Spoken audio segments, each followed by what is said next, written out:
The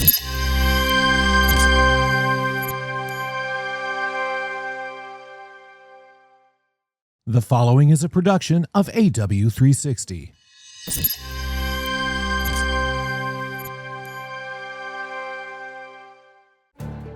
Struggling to connect with your audience and drive real results? Imagine reaching millions of Chase customers with offers they trust. At Chase Media Solutions, we help brands turn offers into outcomes, driving measurable sales and delivering results you can count on. As part of JP Morgan Chase, we offer extensive scale and performance, ensuring your marketing efforts are not just seen, but felt. Ready to see the impact? Visit chase.com/media solutions to start transforming your marketing approach.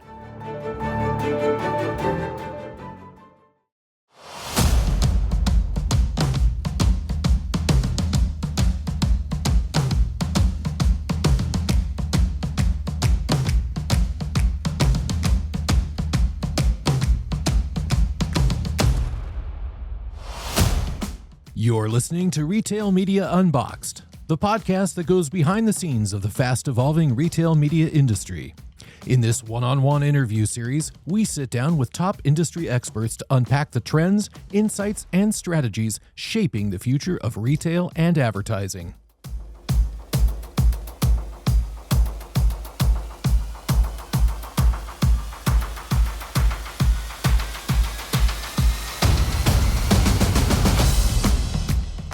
In this episode of Retail Media Unboxed, Nick Morgan, CEO of Vudoo, reveals how his company is redefining the shopping journey by making every brand touchpoint instantly shoppable.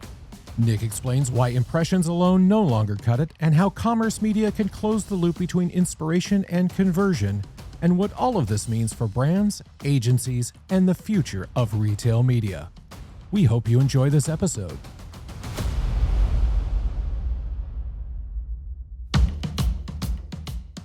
Nick, welcome to the show. I'm so pleased to have you on today. It's great to be here. Thank you for having me.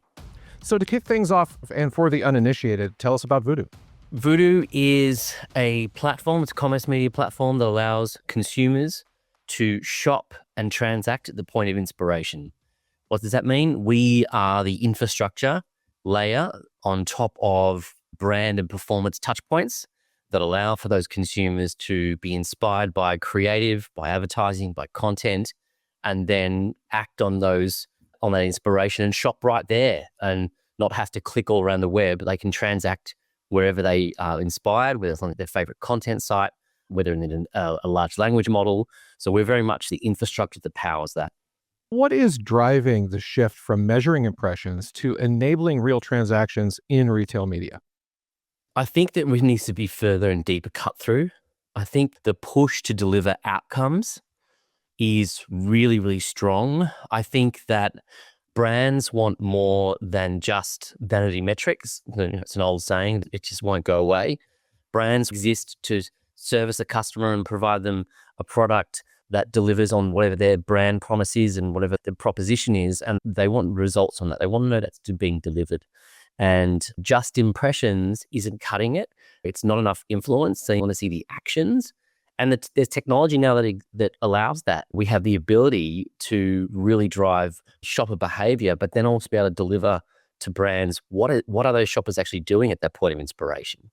Not just just placing a piece of creative in front of consumer, but actually really obtaining a lot of really key behavioral data around how they were inspired, what did they like, what did they click on, what were they going to shop, did they put it in their basket, and potentially also transact as well. So a lot of that data, can be provided to them beyond just a standard, impression metric. Well, on that same subject, how are leading brands closing the loop between inspiration to then conversion, and what does that mean for the future of campaign success metrics in general? I think what we're seeing is brands are really leaning into this outcomes, wanting more they want a sales outcome, but they also want the data around that. And what we're seeing is a lot of brands are really wanting to kind of close the loop. And if they can bring the ability for their consumers to shop further up the conversion, say the consumer journey further up the funnel, where they have that inspiration, which I keep going back to because it's a really important point. What they're allowing that to do, what they're allowing those consumers to do is have a full shopping experience, a full consumer experience, much sooner, further up the funnel, which unlocks higher performance. They're getting a great outcome. They're getting great results. But they're also allowing for the consumer to have a better brand experience because they're allowing them to convert and shop at the point when they're inspired. Can you expand on how commerce media functions more like Stripe than, for example, Spotify, and why that matters for brands and agencies alike?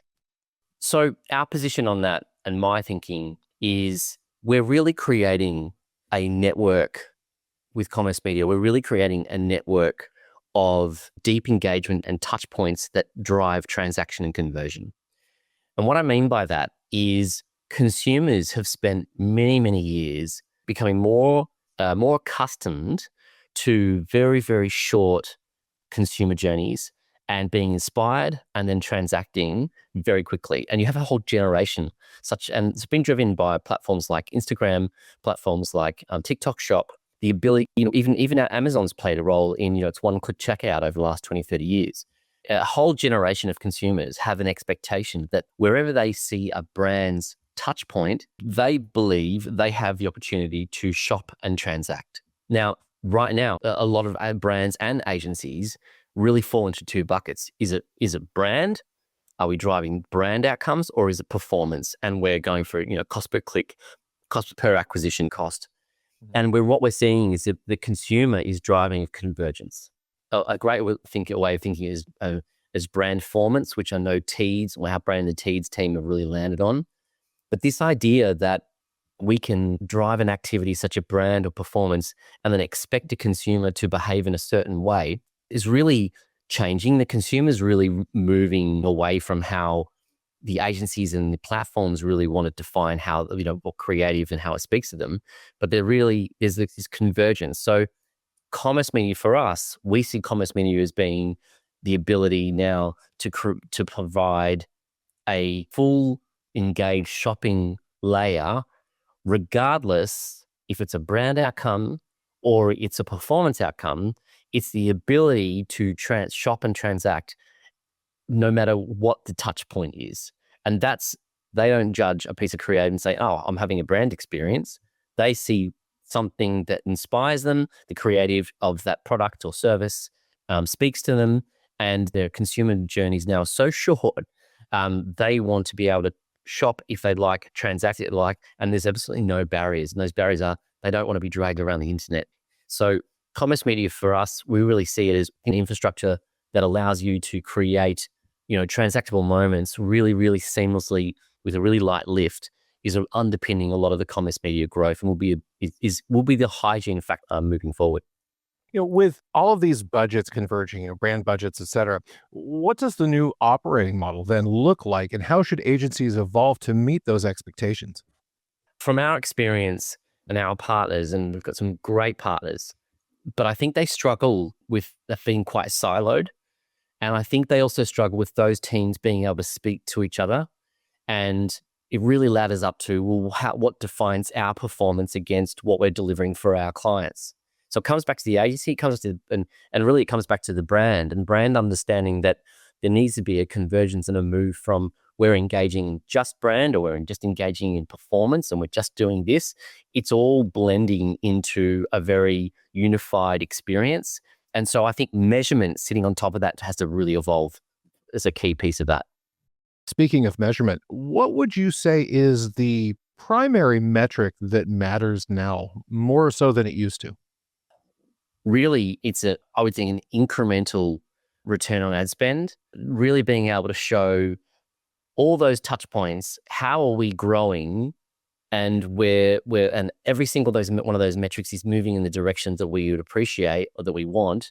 But also there's really like last click attribution and directly just sitting on, okay, well, I spent $1 here and it didn't happen here. There's so much happening in and around a consumer now. So understanding all those metrics that sit around a consumer, but also how they grow incrementally. One of the key metrics that we sit on is straight transaction inside our ad unit. We're very lucky to be able to do that.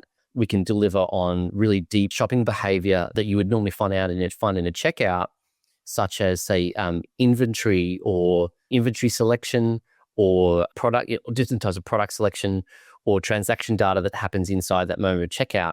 Being able to provide that inside a moment, inside an ad unit or a piece of creative further up the conversion pathway, conversion funnel, allows all that data to be available, not just the retailer, but the brand is getting a lot more of that data. And some of the metrics that are coming out of there, I think, are going to evolve, and I think agencies are going to really change and start to develop really new metrics around a lot of the data which they traditionally haven't been able to get their hands on. And what are the smarter ways brands are using shopper intelligence now and those dynamic signals to optimize their campaigns? And what role does closed loop measurement play in all of that?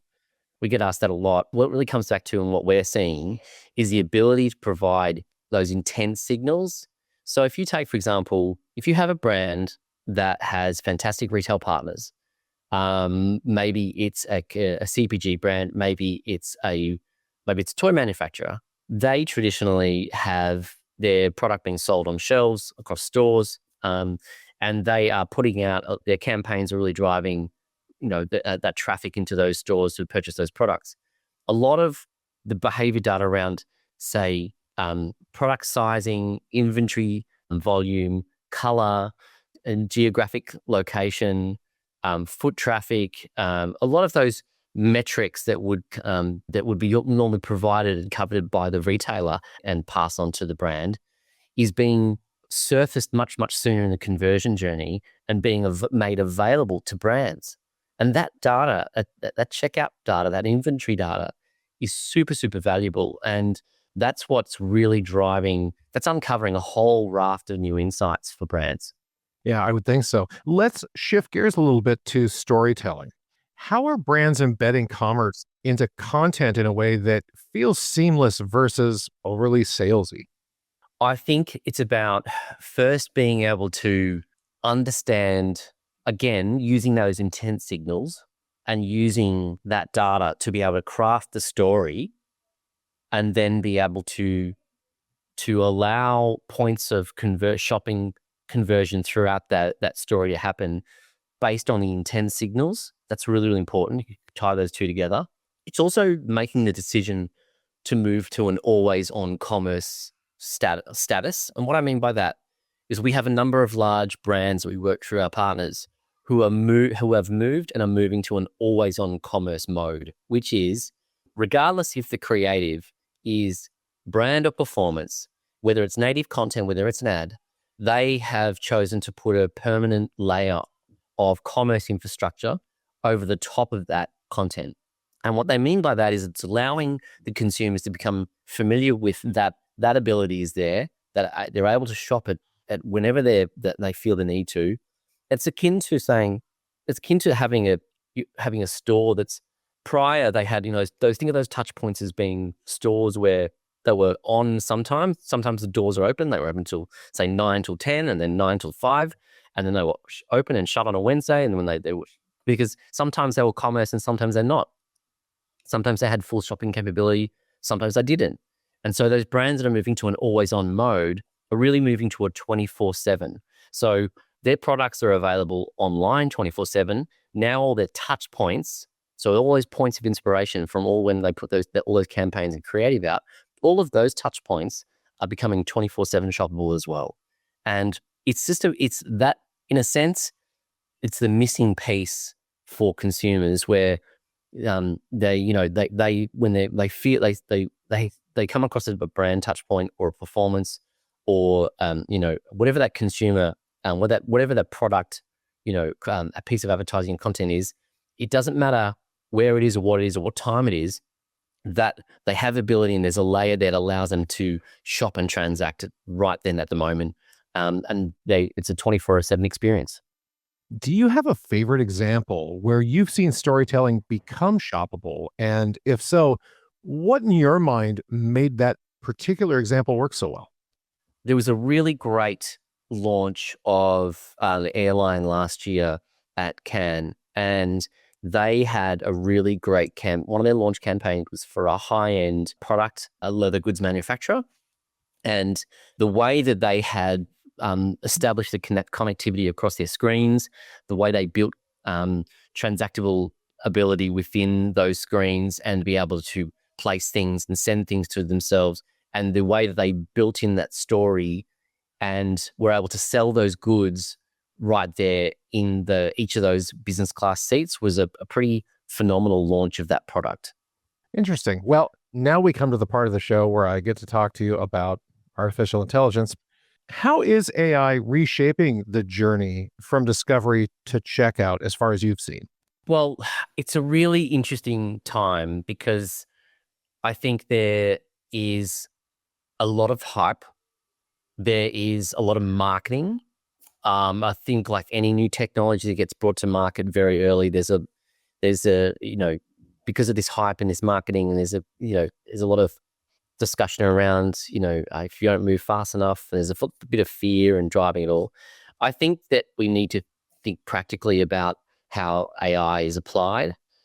We have a saying at Vudoo where we want to be practical technologists and deliver for our customers in a practical sense. I think that we're still quite a while away before we will see full, say, agentic and streamlined shopping where agentic agents are going to be shopping on our behalf. That's what I will say. What we are seeing is AI being able to allow personalization and for discoverability of products to be driven outside of just traditional searches, now being done inside large language models. OpenAI, I think as of today, they're sitting around 1 billion searches, but Google is still sitting at around 13, 14 billion a day. So there's definitely a shift that's moving into more of a conversational, searchability of products. And I think that will drive, or it is driving a different way of shopping because you're allowing for a lot more choice to be made for you. And it's going to be a challenge, I think, for brands because they're really going to have to look at how they structure, how their products are taken to market from a digital perspective, from an online.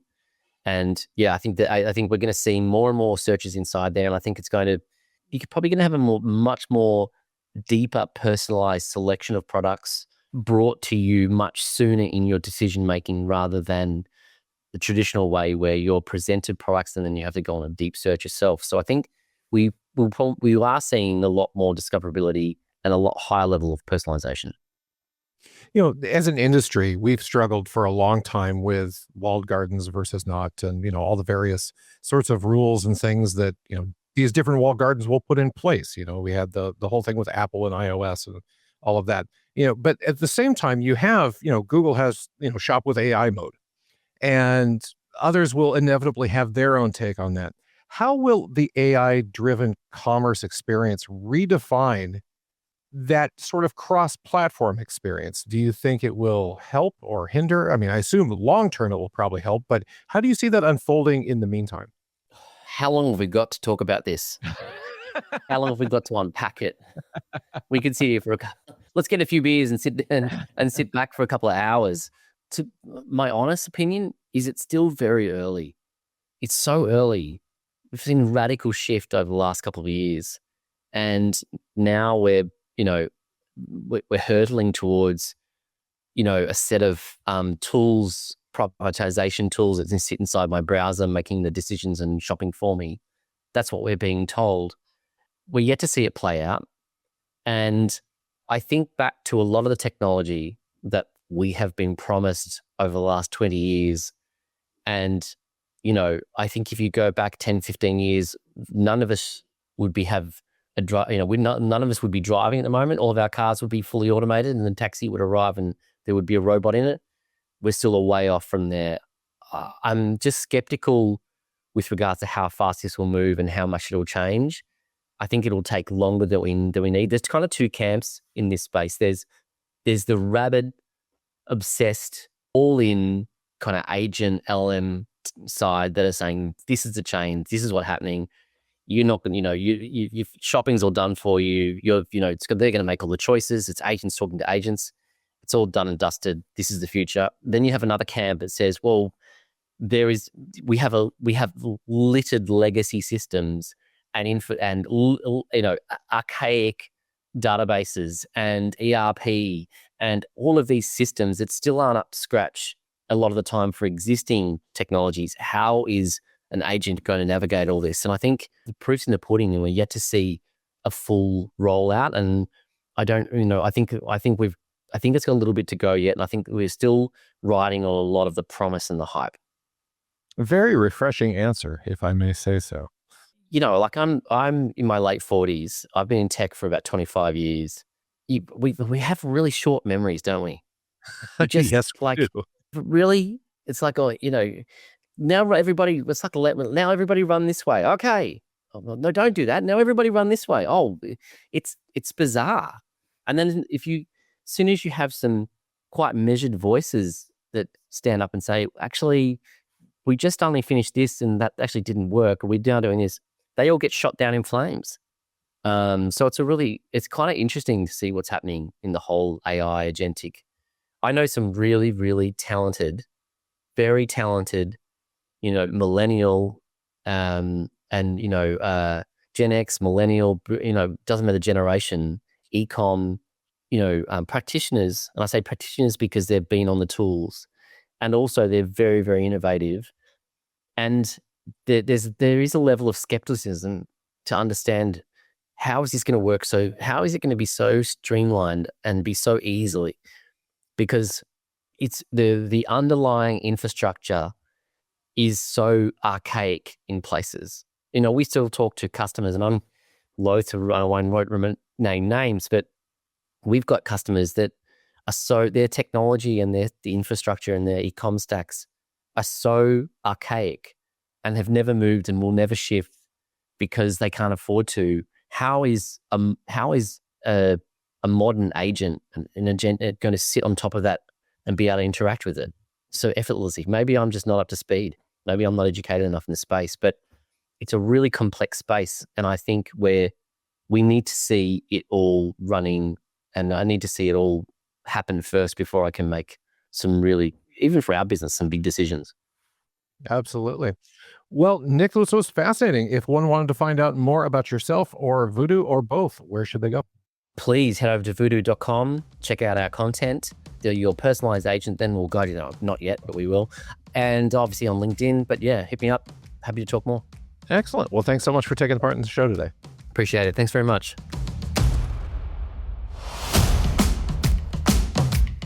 If you enjoyed this podcast, please consider sharing with friends and colleagues and leaving us a positive review on your podcast platform of choice. For more content like this, be sure to check out Advertising Week's growing roster of podcast programming at www.advertisingweek.com/podcasts.